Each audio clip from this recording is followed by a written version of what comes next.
Anda kembali di Berita Utama bersama saya Jihan Novita. Saudara, gara-gara masalah utang, nyawa seorang perempuan di Padang Pariaman, Sumatera Barat melayang. Tragisnya, korban dibunuh dan dimutilasi oleh temannya sendiri. Namun yang lebih mengejutkan, pembunuhan disertai mutilasi ini justru mengungkap tabir gelap dari pelaku mutilasi. Terungkap, korban pelaku tak hanya satu. Pelaku ternyata pernah membunuh 2 korban lain pada tahun 2024. Lalu apa yang melatar belakangi pelaku yang bernama Satria Juhanda alias Wanda menghabisi nyawa lebih dari 1 orang ini?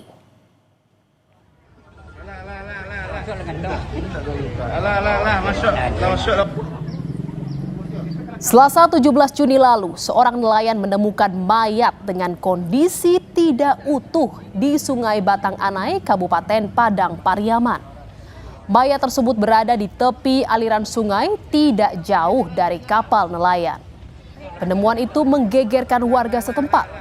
Diduga mayat tersebut merupakan korban mutilasi.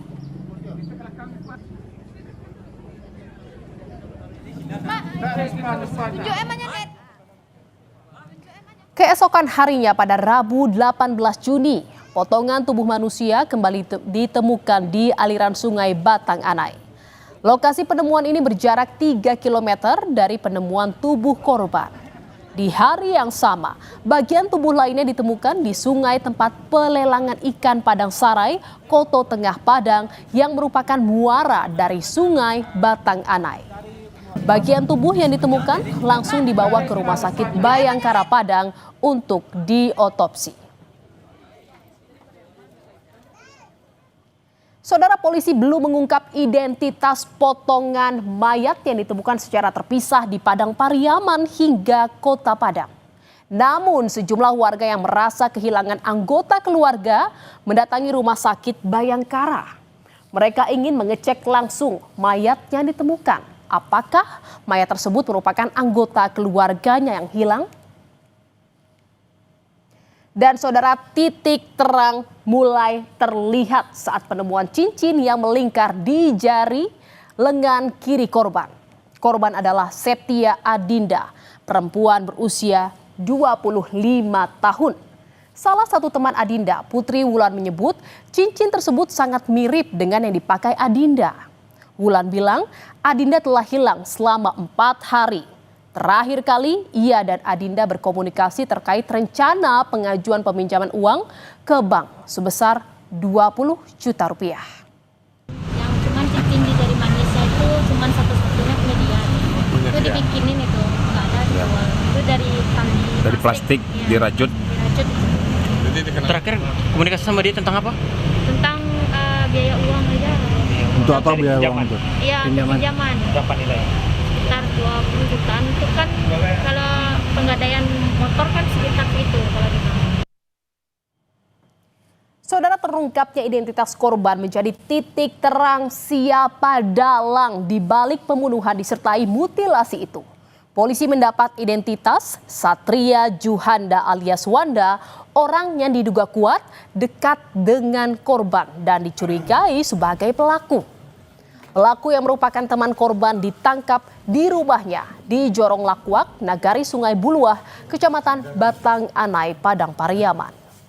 Pelaku membunuh dan memutilasi korban di sebuah perkebunan di Korong Kapalo Banda, Nagari Sungai Buluah Timur, Kecamatan Batang Anai pada Minggu sore lalu.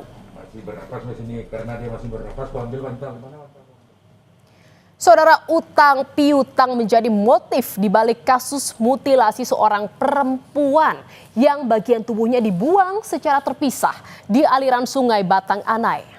Korban meminjam uang kepada pelaku senilai 3,5 juta rupiah. Namun saat ditagih, korban tidak mampu membayar utang tersebut.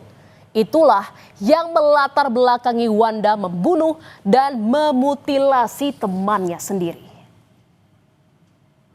Melakukan penyelidikan dan ditemukan nama yang diduga kuat itu dekat dengan korban. Dari situ bergerak mencari sekaligus menyelidiki di mana posisi pelaku ini. Sakit hati karena ada pinjaman yang belum dibayarkan dari korban. Jadi korban pinjam uang kepada pelaku sejumlah 3.500 dan belum dibayarkan. Sehingga dilakukan penagihan saat itu. Saudara, dari pembunuhan ini, fakta lain pun terungkap. Septia Adinda bukanlah satu-satunya korban. Kepada polisi, pelaku Wanda mengaku telah membunuh 2 perempuan lainnya 1,5 tahun lalu. Keduanya merupakan mahasiswi bernama Siska Oktavia Rusdi dan Adek Gustiana yang masing-masing berusia 23 tahun dan 24 tahun. Saat itu Siska berstatus sebagai kekasih pelaku dan Adek merupakan sahabat Siska. Kedua dibunuh di rumah pelaku dan dikubur di sumur belakang rumahnya.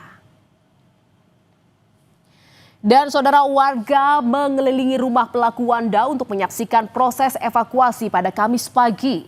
Polisi bersama petugas terkait membongkar sumur tempat 2 korban dikuburkan. Polisi menemukan sejumlah kerangka manusia dalam kondisi yang sudah tercerai-berai. Selain kerangka, juga ditemukan sejumlah barang bukti berupa baju dan barang bawaan yang diduga merupakan milik korban. Temuan kerangka dievakuasi ke Rumah Sakit Bayangkara Padang untuk proses identifikasi lebih lanjut. Tadi juga ada 1 kerangka yang sudah bercerai-berai, tapi itu belum tahu mau diapakan karena memang belum ada surat permintaan dari pihak kepolisian. Kalau kerangka hanya itu, jadi hanya menunggu dari Polres dan surat permintaan untuk dilakukan penyelidikan otopsi untuk kerangka. Oh, nanti dari forensik itu. Masih dalam proses? Iya, masih dalam proses. Saudara, warga berkumpul di rumah almarhum Siska Oktavia Rusdi untuk bertakziah. Namun lantunan surat Yasin bukan untuk Siska, melainkan untuk mendiang ibunya Nila Yusnita yang meninggal pada Kamis pagi. Pagi itu, ibu korban mendatangi lokasi sumur yang menjadi tempat anaknya dikubur oleh sang kekasih Satria Juhanda alias Wanda. Saat pembongkaran berlangsung, ibu korban jatuh pingsan, kemudian menghembuskan nafas terakhirnya. Siska dilaporkan keluarga hilang sejak Januari 2024. Kehilangan Siska menjadi pukulan berat bagi keluarga. Kesehatan ayahnya pun menurun hingga meninggal dunia 6 bulan setelah Siska menghilang. Ya, pas kejadian penemuan tersangka berbarengan sama orang tua dari adik saya ini yang memutilasi ini, meninggal bang orang tuanya. Karena ibu dari Cika nih. Karena apa bang? Karena dia shock mendengar berita anaknya sudah ditemukan terkubur di sumur yang dilakukan oleh tersangka kan.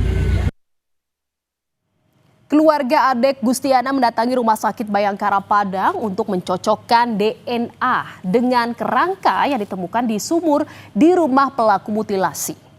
Keluarga tidak menyangka jika Wanda menjadi aktor di balik tewasnya anggota keluarga mereka. Pasalnya, sejak dilaporkan hilang 1,5 tahun lalu, pelaku merupakan sosok yang aktif memberi informasi, bahkan ikut membantu mencari keberadaan korban. Pelaku bahkan senantiasa mengantar ibu dari Siska untuk menelusuri tempat yang diduga menjadi tempat Siska disembunyikan. Pelaku ini juga sering nyari-nyari Siska adek juga? Ya, pengakuannya iya. Tapi kan bukan sama kami perginya Pak. Kapan itu? 3 bulan, setelah 3 bulan hilang lah. Oh, tahun yang lalu? Iya, tahun yang lalu. Terus menurut Uni nggak ada perasaan curiga kepada kedua pelaku ini? Enggak. Pernah mencurigai Wanda ini yang tersangka ini? Belum bang, soalnya dia tuh polos orangnya bang. Bisa dia kayak merubah wajah ya tuh ke publik ini, bisa dia bang. Seolah-olah bukan dia yang pelakunya. Saudara, mengenai 2 perempuan yang jasadnya dimasukkan ke sumur di belakang rumah pelaku, Wanda mengaku sakit hati karena cemburu atas perselingkuhan Siska yang saat itu berstatus kekasihnya. Pelaku menilai adik yang mengajari Siska selingkuh saat kedua korban melakukan kuliah kerja nyata. Ini si Dede ini. Adik selingkuh ke kamu? Yang ngajarin Cika selingkuh itu si Dede. Udah saya lihat chatnya. Kamu pacaran sama Cika? Iya, Dede. Iya. Iya. Cikanya selingkuh. Cika selingkuh. Kau bunuh lah si Cika itu. Iya. Terus kenapa Dede kau bunuh? Yang ngajarin si Cika ini selingkuh si Dede ini. Di KKN dia ajarin. Kau bunuh juga si Dede. Iya. Saudara, kejahatan yang dilakukan Satria Juhanda alias Wanda menimbulkan duka yang bertubi-tubi bagi keluarga korban. Keluarga berharap penegakan hukum mengusut kasus ini hingga tuntas dan pelaku mendapat hukuman yang setimpal dengan perbuatannya. Ingat, tidak ada kejahatan yang sempurna. Setiap tindak kejahatan, tidak peduli direncanakan dengan hati-hati, pasti akan meninggalkan jejak dan petunjuk yang akan mengungkap pelakunya.